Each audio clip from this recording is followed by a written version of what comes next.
नवरात्रों की झांकियों में मां दुर्गा के स्वरूप के साथ साथ इस बार एक और दिव्य रूप दिखाई दे रहा है।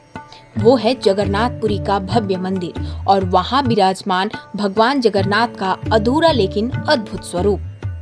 लेकिन सवाल ये उठता है, आखिर यह मंदिर इतना खास क्यों है?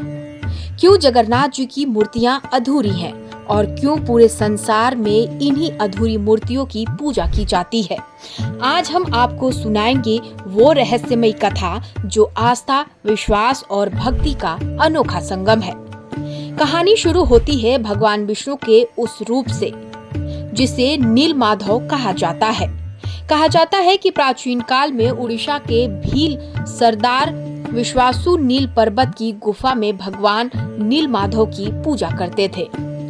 उनकी भक्ति इतनी गहरी थी कि वहां देवत्व का अद्भुत प्रकाश फैलता था।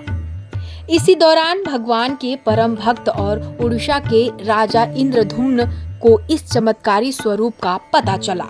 राजा ने निश्चय किया कि वे इस अद्वितीय देवता की प्रतिमा को समर्पित कर एक भव्य मंदिर का निर्माण करेंगे। लेकिन उन्हें नहीं पता था कि इस यात्रा में उन्हें एक ऐसा रहस्य मिलेगा जो आज तक अधूरा होते हुए भी संपूर्ण कहलाता है।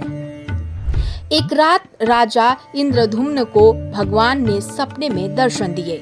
उन्होंने देखा कि भगवान कृष्ण उनके सामने प्रकट हुए। उनके साथ उनके बड़े भाई बलराम और बहन सुभद्रा खड़ी थी।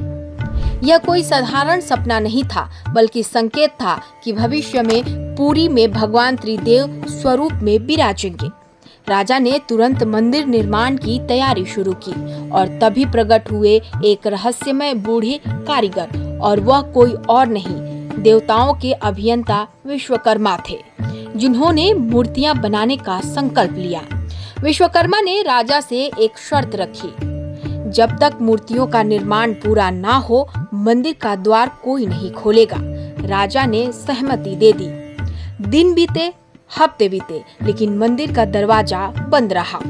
अंदर से हथौड़े और छैनी की आवाजें आती, पर कोई झलक नहीं मिलती। लोग बेचैन होने लगे और राजा भी अधीर हो गए। एक दिन राजा ने अधीरता में वचन तोड़ दिया।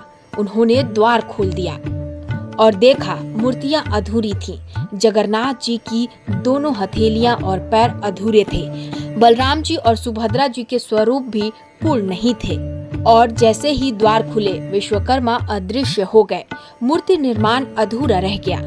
राजा इंद्रधुम्न निराश हुए, लेकिन तभी उन्हें एहसास हुआ यह अधूरापन भी भगवान की ही इच्छा है और वास्तव में यही अधूरापन जगन्नाथ स्वरूप की पहचान बना। पुरी में आज भी भगवान जगन्नाथ, बलभद्र और सुभद्रा की अधूरी मूर्तियां विराजमान है, लेकिन भक्तों की आस्था देखिए, इस अधूरेपन में भी उन्हें पूर्णता का अनुभव होता है, क्योंकि भक्ति में ना कोई कमी है ना कोई अधूरापन। और यही मंदिर आज दुनिया भर में अपनी भव्य रथ यात्रा के लिए प्रसिद्ध है।